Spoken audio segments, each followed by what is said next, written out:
من رحمة أرحم الراحمين أنه نزل لنا سورة كلها أمل وكلها إشراق وكلها أنس يقرأها كثير من المكروبين، حتى ذكر أبو الفرج التنوخ أن من قرأها في شدة وفي كرب لعل بنية الله يفرج عنه. كلها تشع أمل وكلها تدعوك إلى أنه سوف يكون هناك فرصة وبشرة وغدا مشرق وأمل طيب، وأنا أوصيكم بالتفكر فيها والتأمل. قريب يقول لي أحد المشايخ أنه جاء هم وغم، قال فأخذت أرددها، قال وجاء الفرج مثل فلق الصبح. اسمع إلى هذه السورة وعظها، عارف أنك تحفظها وعارف أنك تكررها، لكن قف معها الآن وقفة ثانية.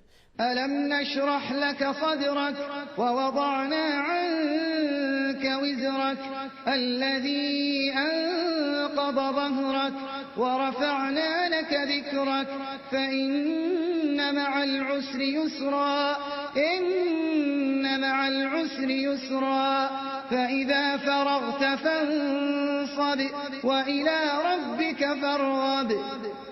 اجعل الصورة كأنها موجهة لك أنت الآن، عشها بفهم آخر. قبل أعرف أنها تكررت عليك، لكن مشكلتنا نحن أن أخذنا القرآن كأنه عادة وكأنه كلام يعني بس يتلى علينا، وأن فهمنا هو الفهم الأول له. لا، اقرأ القرآن بفهم، اقرأ القرآن بحضور بتأثير. فإن مع العسر يسرا، هنا الشاهد. أقول لكل إنسان، أنا أعرف أنك سمعت هذه العبارة، لكن الذي يسمع كلام الآن ربما مر به مصيبة أو أزمة أو مشكلة أو ألم أو مريض أو جائع أو مديون. أقول إن مع العسر يسرا، إن مع العسر يسرا، هذا كلام الله يقول ابشر في أمل. أما مر بك أزمة في بيتك أو في نفسك أو مشكلة، أما تغيرت الأحسن والأجمل، أما مر بك مثلا افتقار مالي أو مشكلة دين أو مرض في جسمك أو في أسرتك أو أزمة أو سجن أو قضية معضلة، أما تغيرت الأحسن والأجمل؟ ما الذي غيرها؟ الواحد الأحد يقول لنا إن مع العسر يسرا، إن مع العسر يسرا. بشر نفسك بالأمل. يا أخي بعض الناس إذا وقع في مشكلة وأزمة أغلق على نفسه كأنه في غرفة، وأتى يستدعي الهموم والغموم وسوف لا نخرج وهذه النهاية.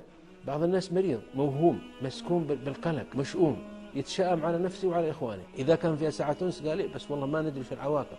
وإذا أصبح عنده نعم مثلا 90% من النعم قال بس ما عندنا سيارة، ما استطعنا نشتري سيارة. يعني ذكر هذاك النقص. مشكلتنا أن لا نشكر الله على الموجود الذي أعطانا، لكن نذكر المفقود. يعني الواحد منا عنده نعم في نفسه وفي أهله وفي ذريته وفي دراسته وفي عمله وفي صحته وفي سمعه وفي بصره وفي منامه وفي بيته وكل شيء، ولكن ينقص شيء. مثلا ما استطاع يحصل على وظيفة، ما استطاع يتزوج مثلا، ما عنده شيء، معلق الدنيا كله ومشغل العالم بهذه المساء، ودائما زفيره وشهيقه ويذكر الآهات والونات والإزعاج.